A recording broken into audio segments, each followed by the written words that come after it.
Planet Watchers, welcome to Leo. Hi, Mary Jane. Hello, hello, all of you out there. We were just talking about things coming up in August in Leo season, my home season, being a Leo native. And it seems like interesting times ahead. Well, for sure, for sure. We got started in Cancer with let's talk about the big picture, what the slow planets, the heavy planets are doing right now, because they're setting the scene, aren't they, for all of us? So we've still got Pluto, Uranus, Saturn, and Neptune conjunction are all tied up in what is really a quite comfortable and quite creative triangle all month long. It's going on still and yet, and probably into September. However, Pluto and Saturn and Neptune have gone retrograde now. Now, what's involved in this? And we talked a little bit about the possibilities of peace talks in the world, the possibilities of stepping down some of these different war scenes. The thing happening with this retrogradation of planets is that the superpowers are in a holding position now. And at the same time that Uranus is still direct and closer to the sun, it keeps pushing for higher intervention. So what's happening is nobody knows exactly what they want to do. The retrograde of Saturn and Neptune in this conjunction has also been very important in the past and will be this month as well, because in this retrograde position, the people involved, the heads of government involved, have really lost sight of their initial goals. We're getting confused messages. Yes, there are peace talks at the same time, new bombing is going on. Yes, we're sending food into Gaza at the same time that we're bombing refugee sites. Actions are totally screwed these days. So it's a very difficult time to even get anything off the ground, get some positive action as far as any real peace talks or even ceasefire is concerned. This is somewhat complicated as well by a semi-square to Saturn and Neptune coming from Pallas Athena, who's, the chief goddess of law and order and governance and let's take turns and let's be nice. Well, she's in a semi-square with Saturn and Neptune, only adding to the confusion and also giving this sort of outlaw action full reign right now, very much confusing any possible connections, positive connections, useful connections between these planets. Well, that's already not good. There is some good things involved with this big triangle that I was talking about, because now that the sun is going into Leo and will be acting with the fire and air signs, that's where this triangle is happening. And this is going to be a very nice period, a very positive, useful period for personal advancement. Let's bring it home. We can talk about the energies involved that we can adapt to our own lives, and especially for you fire and air signs, you're going to be taking advantage of this equilibrium between the heavier planets. So I think that's not so bad. I'm trying out here. I do have some kind of nasty lunar dates that I want to bring out that are not going to work so well for you. Moon is complicating already the 22nd, the 24th, and the 29th of July. 24th is the new moon, and we'll talk a little bit more about that in a minute. Also, the 3rd, the 8th, the 12th, the 16th, and the 20th of August. These are dates where the moon is going over this triangle and activating already kind of hot, confused situation. So they're not going to be particularly happy dates. Other times are going to be very good, though, for, as I said, for our personal advancement, especially touching on fire and air signs. So that's big news about Pluto, who's not finished with us quite yet. Let's pause here and review. We've Yep, got Mercury retrograde starting. yep, We're recording July 14th. We've got Mercury retrograde. We've got Pluto retrograde. We've got Saturn retrograde. right. Who else do we have retrograde? Well, Neptune Neptune retrograde. That is retrograde. seems a lot. Well, it is a lot. It's certainly slowing down and confusing. Maybe slowing down is not such a bad thing in a warfare situation. Maybe this is where people run out of munitions or run out of ideas. As I said, there's a great deal of confusion about what the final plan is. So maybe this retrograde, which is going on until about the 10th of August, and there's a static moment at 4 degrees in Leo. It's about what, the 25th, 26th of August, when Mercury is in a stationary point.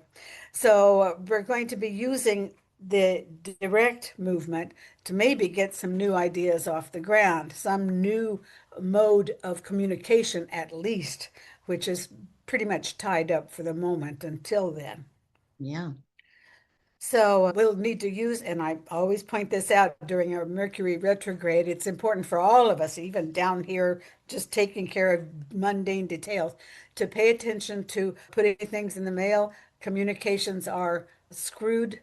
Packages don't arrive. There are delays. There are misunderstandings.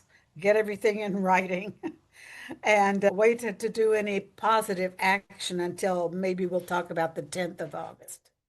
It's one thing I don't like, and Saturn is rearing its ugly head sometime this month. Also, Saturn is going to be opposite Saturn, which is in Libra these days. Not a particularly happy place for Mars. I mean, I'm talking about Mars.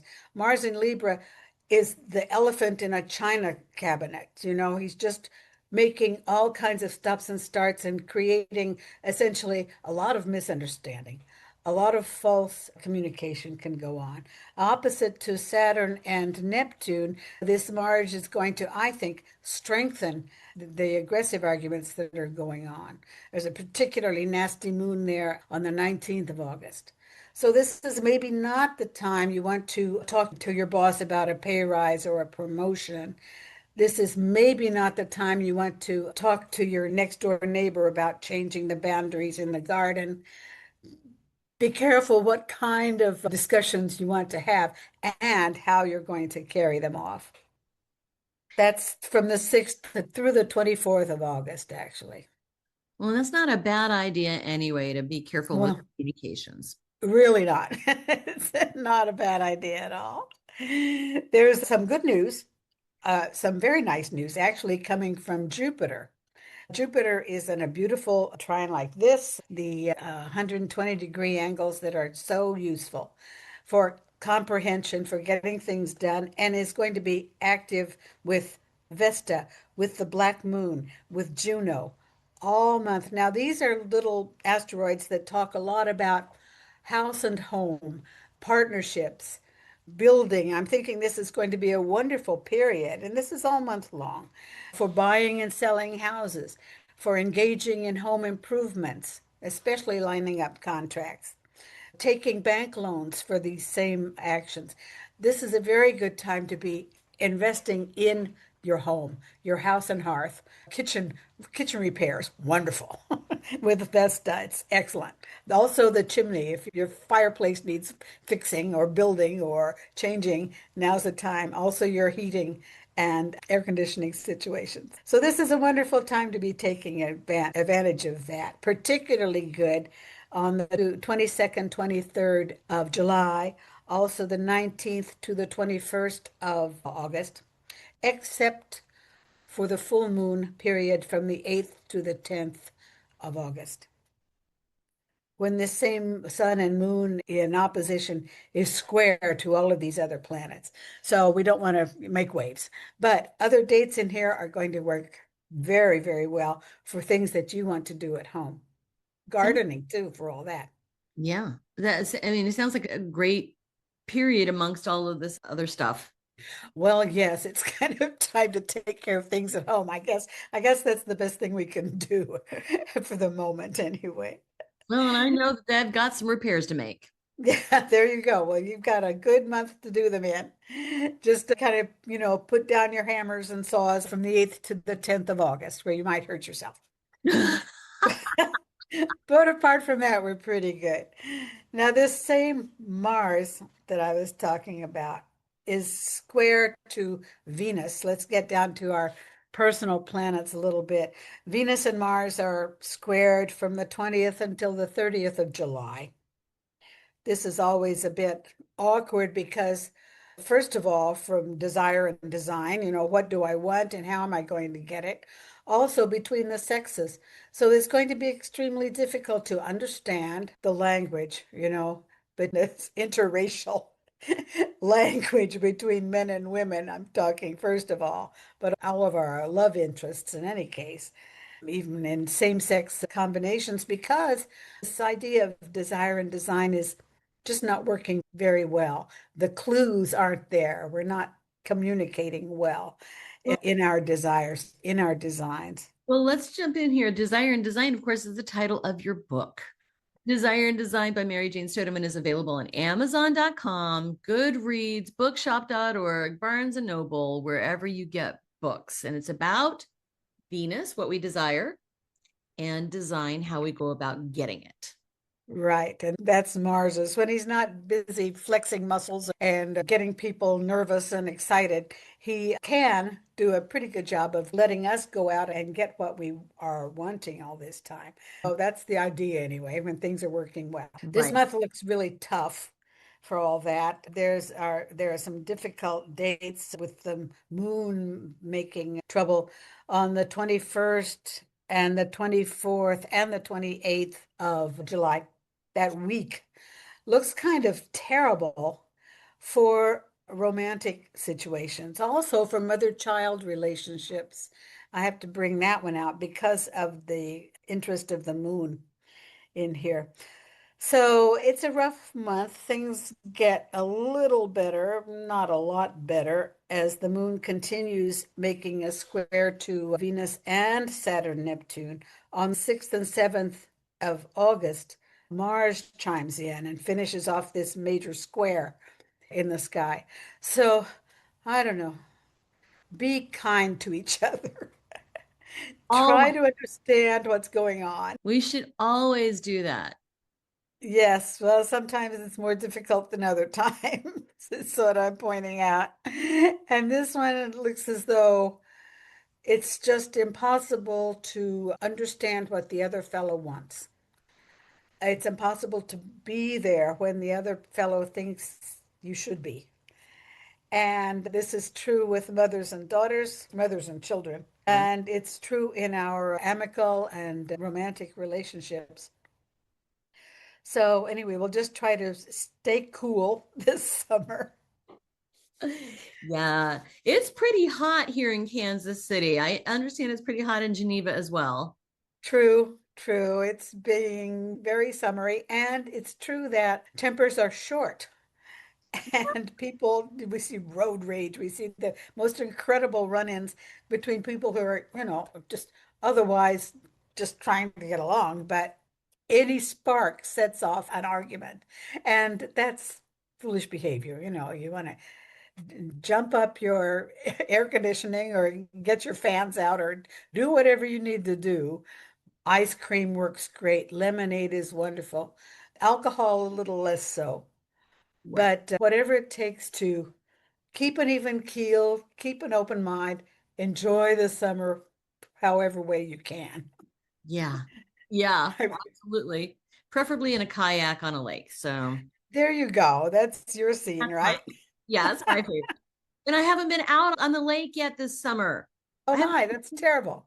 it's terrible. Oh yeah.